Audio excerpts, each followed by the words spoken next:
Muy bien, hermanos, qué bueno estar de nuevo por acá con ustedes para predicar la palabra de Dios.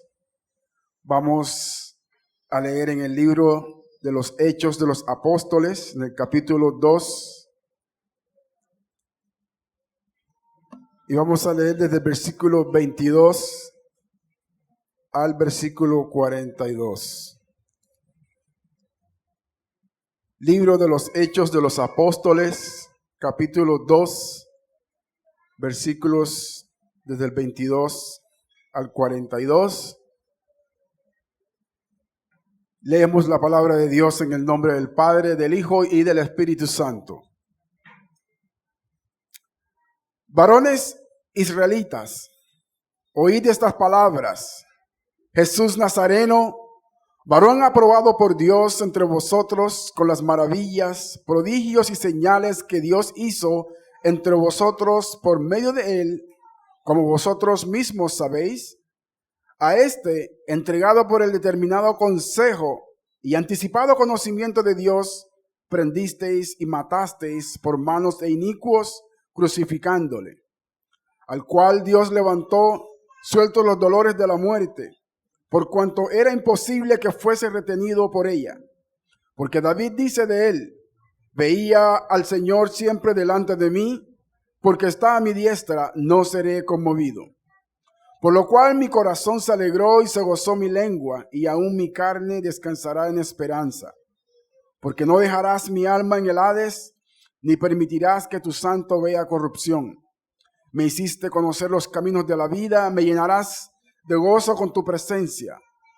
Varones hermanos, se os puede decir libremente del patriarca David, que murió y fue sepultado, y su sepulcro está con nosotros hasta el día de hoy.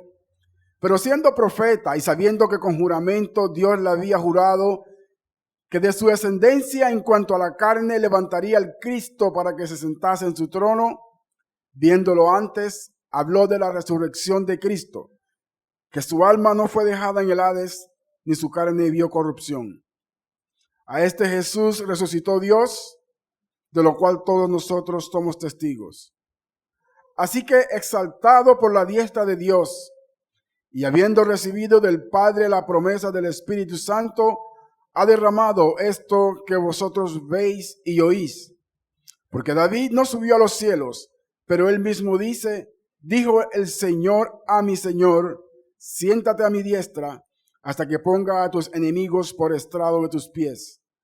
Sepa pues ciertísimamente toda la casa de Israel, que a este Jesús, a quien vosotros crucificasteis, Dios le ha hecho Señor y Cristo. Al oír esto, se compungieron de corazón y dijeron a Pedro y a los otros apóstoles: varones hermanos, ¿qué haremos?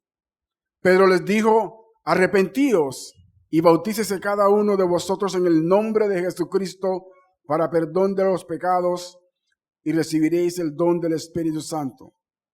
Porque para vosotros es la promesa, y para vuestros hijos, y para todos los que están lejos, para cuantos el Señor nuestro Dios llamare.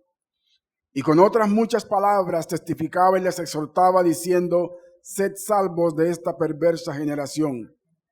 Así que los que recibieron su palabra fueron bautizados, y se añadieron aquel día como 3,000 personas, y perseveraban en la doctrina de los apóstoles, en la comunión unos con otros, en el partimiento del pan y en las oraciones. Amén.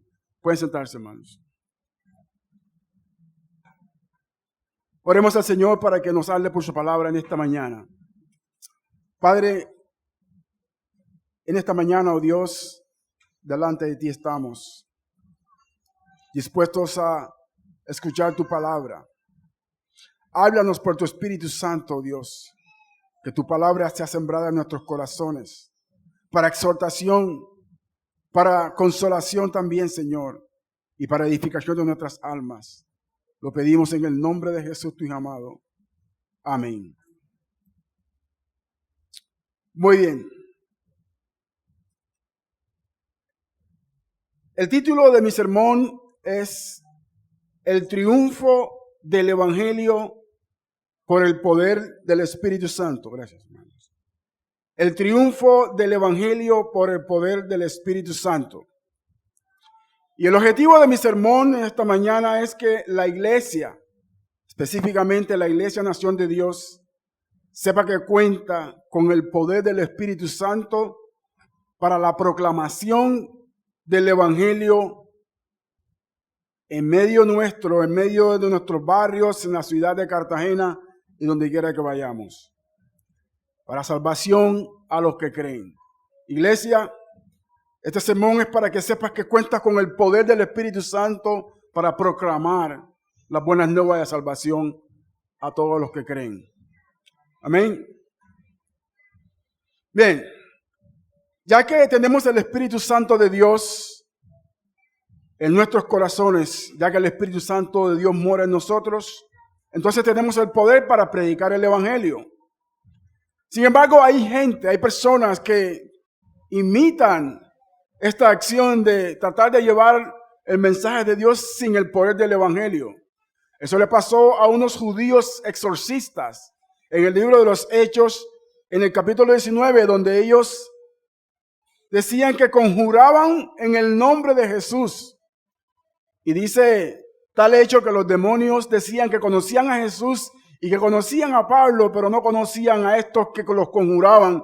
Y dice que los espíritus malignos les hicieron daños. Es que no tenían el poder para hacer estas cosas. No tenían la aprobación del Espíritu Santo para poder conjurar o predicar o tratar de hacer exorcismo. Pero los que han creído en Cristo tienen el poder del Espíritu Santo para proclamar las buenas nuevas y para que el Señor haga su obra a través nuestro. Nuestro sermón se va a basar en 4 puntos básicos. El primero es la predicación del Evangelio bajo el poder del Espíritu Santo. Ese es el primer punto. La predicación del Evangelio bajo el poder del Espíritu Santo. El segundo punto es la respuesta que causa la predicación del Evangelio en el corazón del incrédulo. La respuesta que causa la predicación del Evangelio en el corazón del incrédulo. El tercero es el llamamiento al arrepentimiento. Y el cuarto punto es el paso de obediencia a la fe y el bautismo. Así que entremos en materia en nuestro primer punto. Desde el versículo 22 al versículo 36 tenemos la predicación del Evangelio bajo el poder del Espíritu Santo. Primeramente, vemos aquí a un varón llamado Pedro, dando tremendo discurso, tremendo sermón al pueblo judío. Este mismo Pedro lo vemos con una gran madurez espiritual, ya que unos días antes de este mensaje, él había negado al Señor Jesucristo. El Señor Jesucristo había sido arrestado por los judíos, llevado ante los romanos, y los apóstoles todos le dejaron solo, incluyendo a Pedro. De hecho, Pedro fue uno de los que, la Biblia es uno de los que más relata que juró que no conocía al Señor, que se apartaba de él porque tenía temor de él. Y los que estaban alrededor le conocían que él había estado con el Señor, pero él lo negaba rotundamente. Así que este Pedro que vemos aquí predicando unos días antes había negado al Señor. Por lo tanto, vemos su madurez espiritual ahora, parado frente a los judíos, dando un tremendo discurso o un tremendo sermón. Así que Pedro, ese mismo Pedro expresivo, emotivo, apasionado para responder a la ligera, lo vemos haciendo la confesión de Cristo cuando Cristo preguntó, ¿qué dice la gente de quién soy? ¿Verdad? Y los discípulos decían, uno que tú eres Elías, otro que eres Juan el Bautista. Y el Señor le preguntó, ¿y ustedes quiénes dicen que soy? Y Pedro les dijo, tú eres el Cristo, el Hijo del Dios viviente. Lo vemos también cuando caminaba por las aguas, el Señor lo llamó a que caminara sobre las aguas, ¿verdad? Aunque dudó un poco y luego casi se ahoga. Lo vemos sacando la espada para herir al soldado romano también cuando fueron a arrestar a Cristo. Pero ahora vemos a un Pedro diferente. Un Pedro investido del poder del Espíritu Santo para proclamar las buenas nuevas de salvación. Es que Pedro ya había entendido la identidad de Jesús. Ahora vemos a un Pedro diferente. El contexto del discurso de Pedro es basado en el día de Pentecostés. El día de Pentecostés vino el Espíritu Santo sobre los apóstoles. Recuerden que los judíos se habían reunido para esta gran fiesta, la fiesta de las semanas. Y en medio de esas fiestas, donde había muchos judíos que venían de otras partes del mundo que estaban dispersos, llegan a reunirse para adorar. Y allí se derrama el Espíritu Santo de Dios con grandes señales a los apóstoles, especialmente con el don de lenguas, donde empiezan a proclamar las maravillas del Señor.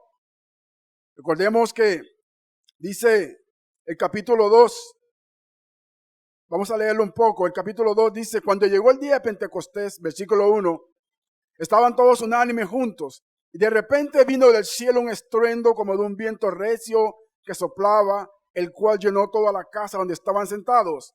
Y se les aparecieron lenguas repartidas como de fuego, asentándose sobre cada uno de ellos. Y fueron todos llenos del Espíritu Santo y comenzaron a hablar en otras lenguas, según el Espíritu les daba que hablasen. Esas lenguas eran idiomas, y ellos predicaban la palabra a estos judíos que venían de otras partes del mundo con esas lenguas que ellos hablaban para que escucharan las maravillas del Señor. De hecho, en el versículo 7 dice: y estaban atónitos y maravillados diciendo: mirad, ¿no son galileos todos estos que hablan?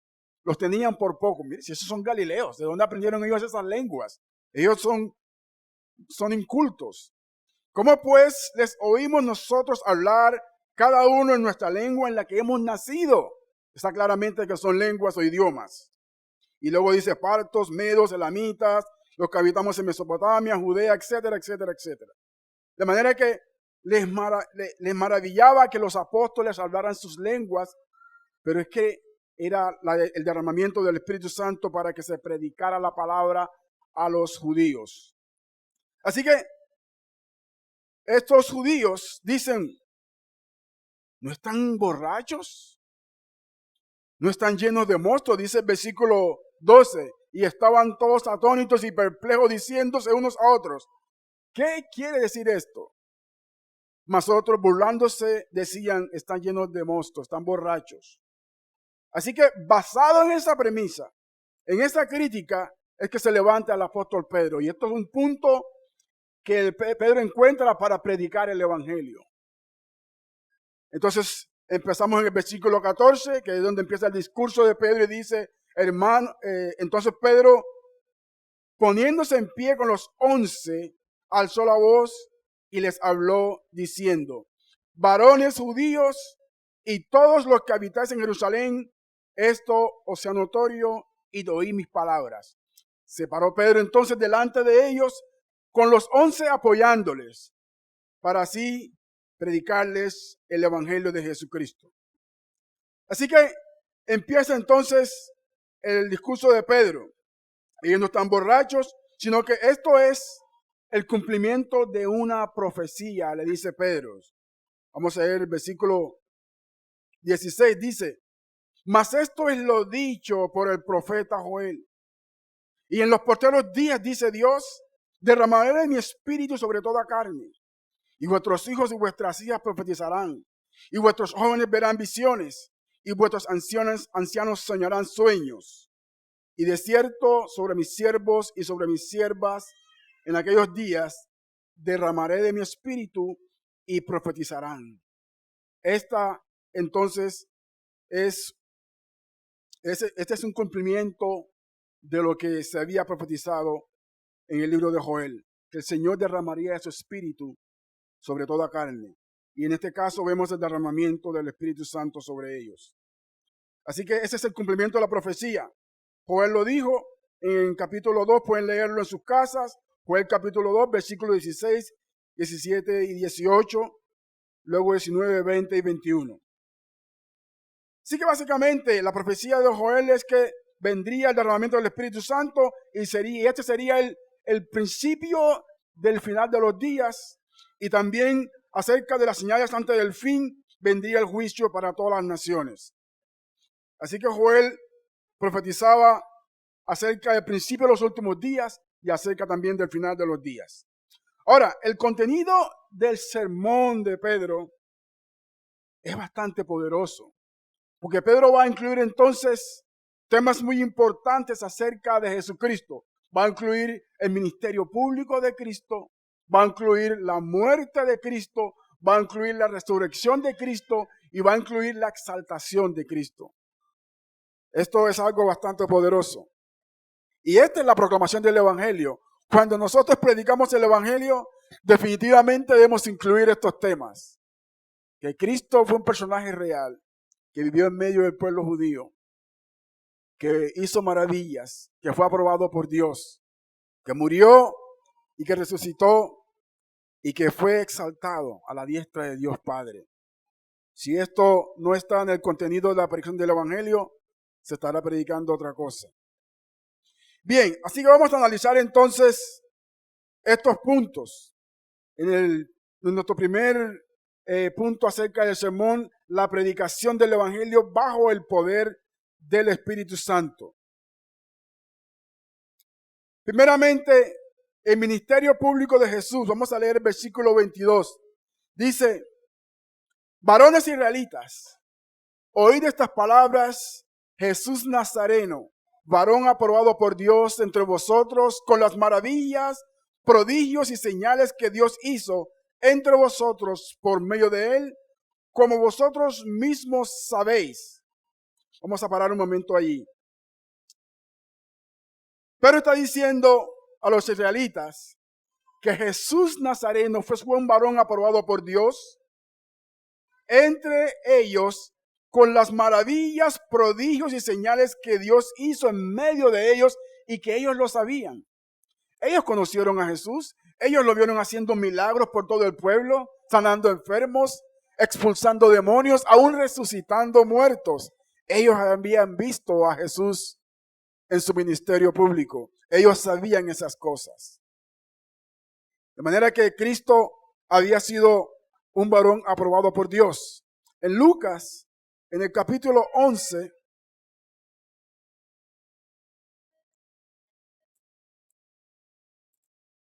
y recuerden que este es el segundo tratado de Lucas. Dice Lucas: mas si por el dedo de Dios echo yo fuera los demonios, ciertamente el reino de Dios ha llegado a vosotros.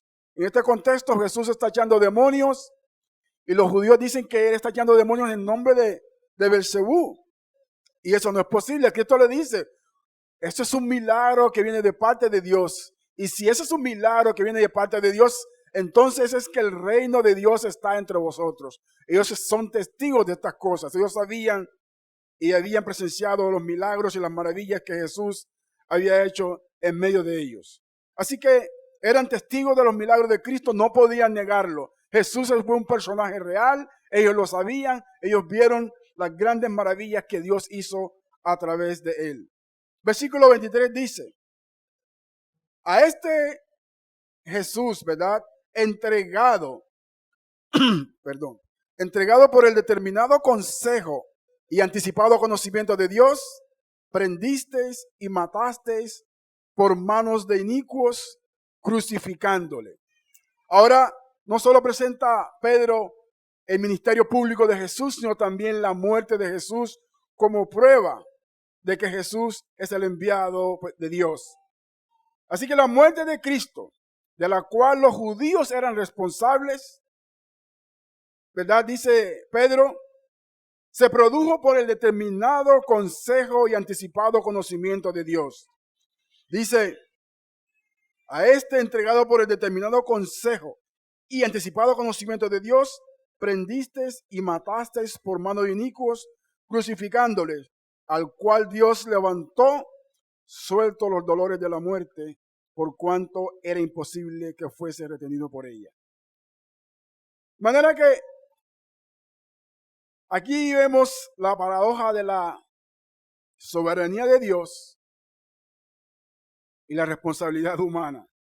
Que aunque Dios sabía determinado que esto pasara, los judíos eran responsables de la muerte de Cristo. Quizás Pedro no había comprendido esto porque, por ejemplo, en Mateo, Cristo le había dicho a Pedro que él tenía que padecer. Mateo 16, vamos a verlo rápidamente, pero ahora lo comprendía. En Mateo 16, el versículo 21, Cristo anuncia su muerte. Dice, desde entonces comenzó Jesús a declarar a sus discípulos, Mateo 16, 21. Desde entonces comenzó Jesús a declarar a sus discípulos que le era necesario ir a Jerusalén y padecer mucho de los ancianos, de los principales sacerdotes y de los escribas, y ser muerto y resucitar al tercer día. Entonces Pedro, tomándole aparte, comenzó a reconvenirle diciendo, Señor, ten compasión de ti, en ninguna manera esto te acontezca. En ese momento quizás Pedro no había entendido estas cosas, pero ahora está investido del poder del Espíritu Santo y comprende todas estas cosas. De hecho, Cristo les dijo que Él enviaría su Espíritu Santo y que Él le declararía toda verdad. Así que Pedro ahora comprende estas cosas. Pedro comprende la identidad de Jesús. Con las enseñanzas de Jesús entonces se dio cuenta cuál era el propósito de Dios. Hay otros pasajes, ahí mismo en Lucas, por ejemplo, cuando Cristo resucitó en el camino de Emaús, se le aparece a los discípulos y les explica el evangelio a través de los salmos, a través de los profetas y a través de la ley de Moisés. Y ese es un tema recurrente en Hechos. En el libro de Hechos, la predicación del evangelio es el tema recurrente y siempre se va a predicar acerca de la muerte de Cristo, de su resurrección y de su exaltación. Y por supuesto, de su ministerio público. En todo el libro de los Hechos, capítulo 3, versículo 18, capítulo 8, capítulo 13, en todo el libro, porque este es el libro que habla acerca de la predicación del evangelio. Cristo les había dicho a ellos en el capítulo 1 que serían testigos, ¿verdad?, en Jerusalén, en Judea, en Samaria y hasta lo último de la tierra. De manera que ese era ahí el comienzo de la predicación del evangelio a la iglesia gentil o al pueblo gentil. De manera que vimos entonces el ministerio público de Jesús y la muerte de Jesús. Y sigue Pedro en el versículo 24 y leemos, al cual Dios levantó, suelto los dolores de la muerte, por cuanto era imposible que fuese retenido por ella. Porque David dice de él, veía al Señor siempre delante de mí, porque está a mi diestra, no seré conmovido. Por lo cual mi corazón se alegró y se gozó mi lengua, y aún mi carne descansará en esperanza, porque no dejarás mi alma en el Hades, ni permitirás que tu santo vea corrupción. Me hiciste conocer los caminos de la vida, me llenarás de gozo con tu presencia. La resurrección es un acto de Dios. Es el poder del Espíritu Santo levantando a Cristo de entre los muertos. El Evangelio es de Dios. El Evangelio es la obra de Dios y es la obra que Dios hizo. Eso nos lo dice también el libro de Romanos en el capítulo 1. De manera que la resurrección de Cristo rompe con el poder de la muerte. Esto es lo que nos promete el apóstol Pablo en el libro de Romanos, en el capítulo 6. En el Romanos capítulo 6, leemos rápidamente. Dice el apóstol Pablo, sabiendo que Cristo, habiendo resucitado de los muertos, ya no muere, la muerte no se enseñorea más de él. Así que Pedro apela a la imposibilidad de que la muerte retuviera a Cristo. Cristo no podía quedar en la tumba. Había de levantarse para así derrotar al pecado y a la muerte. Puesto que Jesús es el Mesías, no puede permanecer muerto. Y aquí vemos en nuestras escrituras cumplidas en el Salmo 16. Esto que citó aquí el apóstol Pedro es el cumplimiento del Salmo 16, versículos 8 al 10, donde David anticipa la resurrección de Cristo. Ya lo leímos. Y Pedro continúa con su argumento diciendo: a este Jesús resucitó Dios, de los cuales todos nosotros somos testigos. Así que no solamente es que Dios ha levantado a Cristo entre los muertos, sino que los apóstoles son testigos de estas cosas. Recordemos que el Señor se le apareció a sus discípulos por 40 días. Se le apareció a más de 500, también dice el apóstol Pablo, lo escuchamos en el sermón pasado, ¿verdad? También se le apareció al apóstol Pablo, como dice el apóstol, como un abortivo. Así que Cristo no solamente habitó en medio del pueblo de Israel haciendo milagros, no solamente murió en la cruz, sino que resucitó al tercer día para vencer a la muerte y al pecado. Y David dice de él: veía al Señor siempre delante de mí, porque está a mi diestra, no seré conmovido. Y dice: porque su carne descansará en esperanza, y no dejarás mi alma en el Hades, ni permitirás que tu santo vea corrupción. Esta es la esperanza para nosotros, que Cristo ha resucitado. Por lo tanto, nuestra alma no quedará en el Hades, y Cristo no vio corrupción. Él se levantó. En el versículo 33 dice el apóstol Pedro: así que exaltado por la diestra de Dios, y habiendo recibido del Padre la promesa del Espíritu Santo, ha derramado esto que vosotros veis y oís. Así que ahora Pedro está resumiendo, ¿verdad?, su sermón, está diciéndolo a los judíos. Primeramente vimos a Cristo en medio del pueblo haciendo grandes maravillas y señales. Luego vimos cómo murió en la cruz, llevado por ustedes mismos. Luego es resucitado y ahora es exaltado a la diestra de Dios. Esta es la obra que Dios hizo en Cristo. Dice Pedro, conecta a Pentecostés con su exaltación, puesto que Cristo ha ascendido, ahora ha enviado a su Espíritu Santo. Exactamente quiere decir esto, que como el Señor Jesús ha descendido, ha sido exaltado, Él prometió que enviaría a su Espíritu Santo. Él lo dijo en el libro de Juan a los discípulos: yo partiré, pero enviaré al Consolador, al Espíritu Santo, para que esté entre vosotros y esté con vosotros. Esa es la promesa cumplida del Padre entonces para la iglesia en ese momento y para la iglesia hoy. Cristo ha sido exaltado, está a la diestra de Dios Padre, y dice que pondrá a sus enemigos bajo sus pies. El versículo 34 dice: porque David no subió a los cielos, pero él mismo dijo el Señor a mi Señor. Dijo el Señor Jehová a mi Señor Jesús. Básicamente lo que quiere decir David aquí: siéntate a mi diestra. Dijo el Señor Jehová al Señor Jesús: siéntate a mi diestra hasta que ponga a tus enemigos por estrado de tus pies. Este es el gran discurso de Pedro para los judíos en ese momento.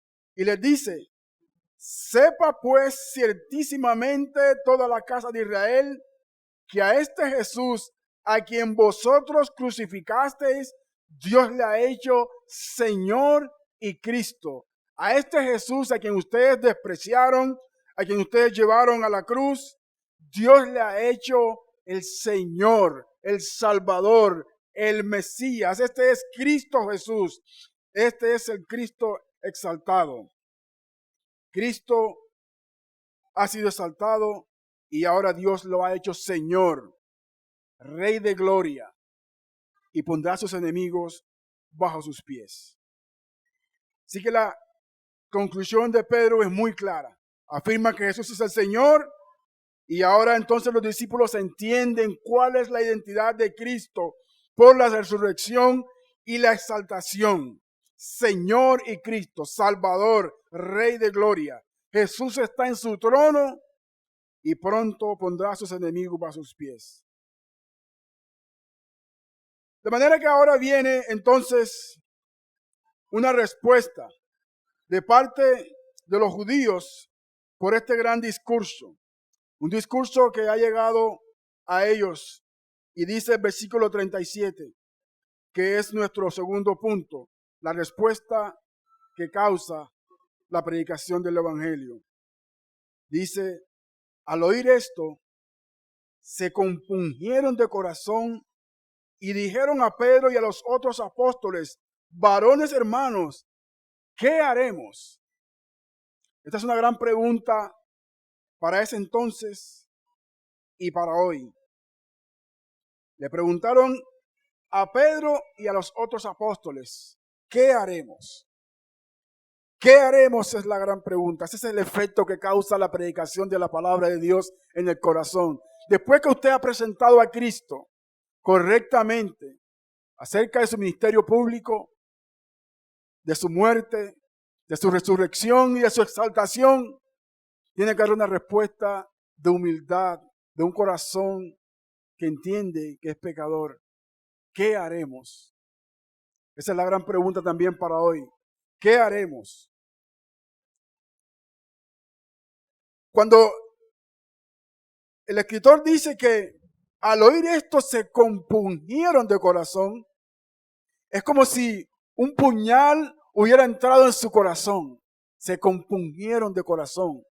La palabra hizo un efecto en su corazón, tal como dice el libro de Hebreos, en el capítulo 4 y el versículo 12, que dice que la palabra de Dios es viva y eficaz y más cortante que toda espada de dos filos, y penetra hasta partir el alma, el espíritu, las coyunturas y los tuétanos, y discierne los pensamientos y las intenciones del corazón. Esta es la palabra de Dios que hace efecto en el corazón de toda persona.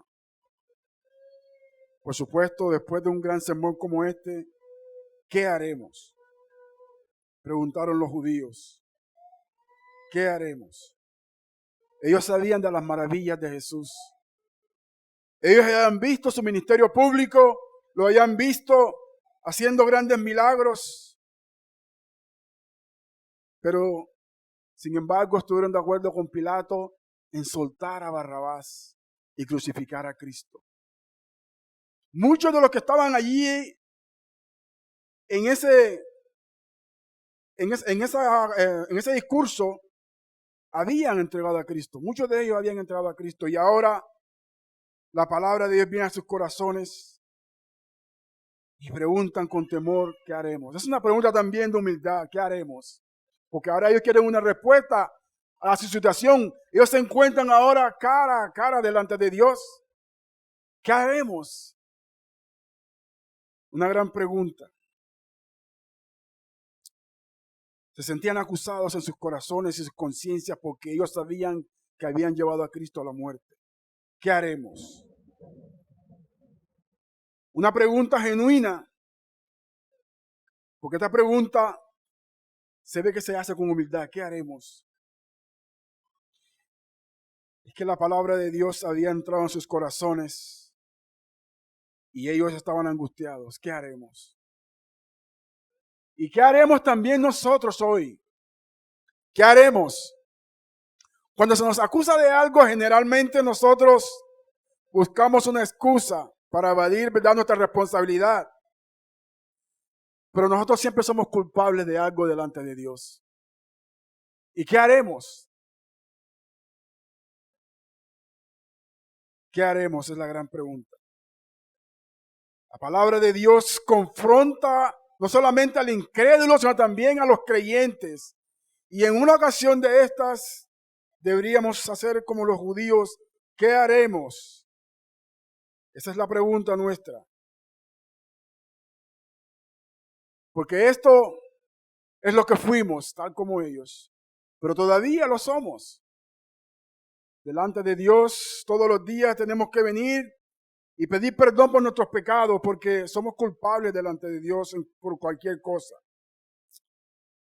Así que después de escuchar este sermón, ellos preguntan, ¿qué haremos?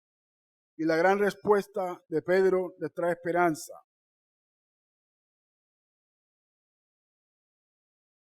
Dice,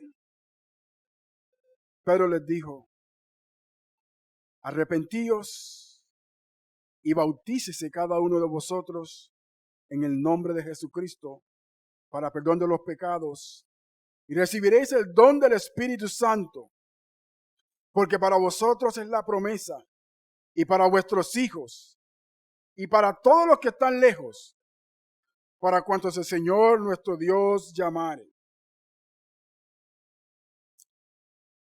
La pregunta de qué haremos es una pregunta que muestra humildad y es una pregunta en la cual todos nosotros deberíamos entender. El Evangelio de Cristo es de humildad. Cristo dijo, bienaventurados los pobres en espíritu, aquellos que reconocen su condición espiritual en bancarrota.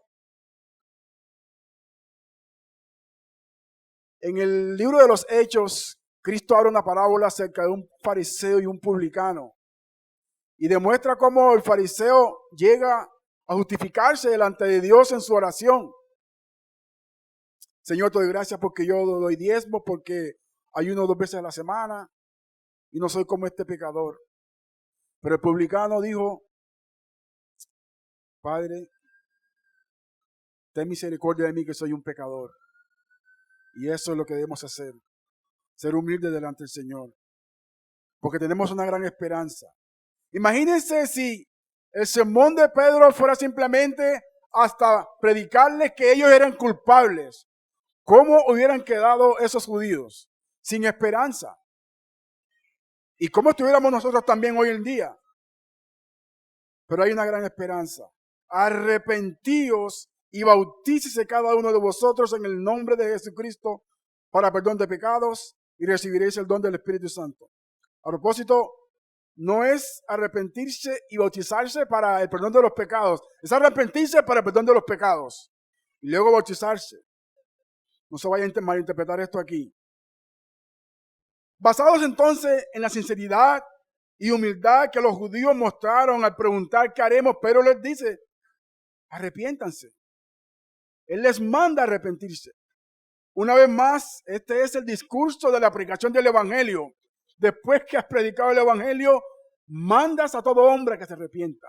Y es un mandato de parte de Dios.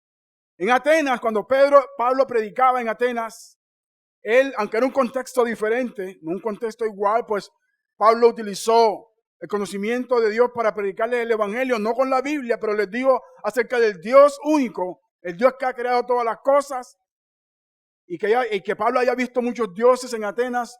Pablo les dijo que Dios pasaba por alto la ignorancia de esos tiempos, pero mandaba a todo hombre a que se arrepintiera.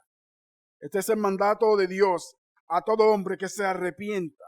Y le dice Pablo en ese momento, por cuanto ha establecido un día en el cual juzgará a este mundo con justicia. Así que el llamamiento es al arrepentimiento y a la fe en Cristo. De manera que Pedro, basado en esta humildad y sinceridad de los judíos, les dice, arrepiéntanse. Cuando Cristo vino a la tierra predicando su evangelio, empezó así también, arrepentidos y convertidos, porque el reino de los cielos se ha acercado. Esta es la predicación del evangelio. Hijitos míos, estas cosas os escribo para que no pequéis. Y si alguno hubiere pecado, abogado tenemos para con el Padre, a Jesucristo el justo. Así que no son 3 días de ayunos, no es penitencia, sino arrepentimiento y confesión de pecado delante del Señor. Regresamos a nuestro texto base en el libro de los Hechos.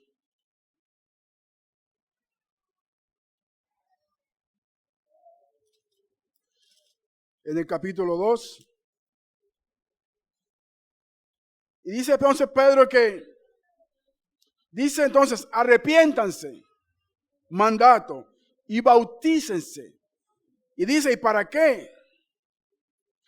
Para el perdón de los pecados. Esta es la respuesta a este mandato. Perdón de los pecados es la bendición que viene después de arrepentirse y bautizarse. Perdón de los pecados y recibiréis el don del Espíritu Santo.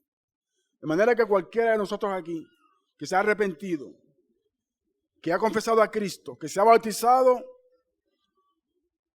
ha tenido el perdón de sus pecados y ha recibido el don del Espíritu Santo para la predicación del Evangelio.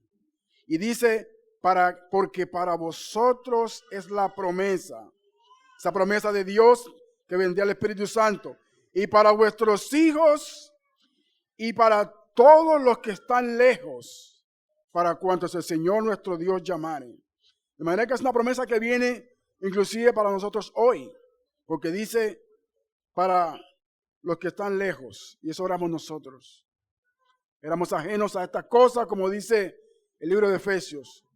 Estamos ajenos a estas cosas, estamos sin Dios, sin esperanza. Pero Dios en su bondad nos llamó. Y dice que, y con otras muchas palabras testificaba y les exhortaba diciendo, sed salvos de esta perversa generación. Ese discurso de Pedro para los judíos en ese entonces les reconocía como una nación perversa en ese momento. Y venían tiempos de refrigerio, tiempos de esperanza para ellos, tiempos de perdón de pecados y de derramamiento del Espíritu Santo. De manera que después de esto, de arrepentirse, de confesar los pecados, de bautizarse, de recibir el don del Espíritu Santo, entonces ahora viene el paso de obediencia y es la respuesta al sermón. Porque dice el versículo 41, así que los que recibieron su palabra fueron bautizados. Después que les mandó que se arrepintiesen y bautizasen, entonces ellos recibieron su palabra, fueron bautizados y se añadieron aquel día como 3,000 personas.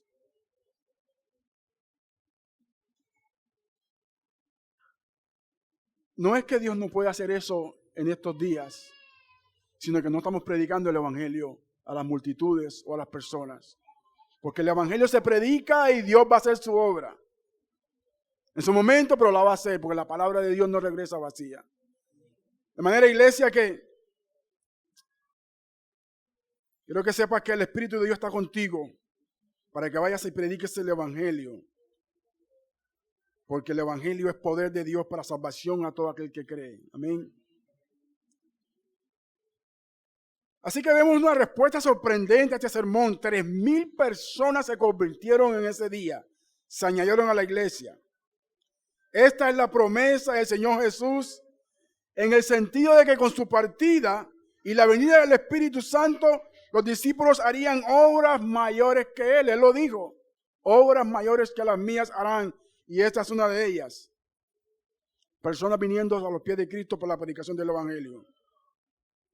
Y los que se añadieron se bautizaron y empezaron a congregarse y a participar de todos los medios de gracia de ese momento en la iglesia, convertidos por la predicación de la palabra de Dios.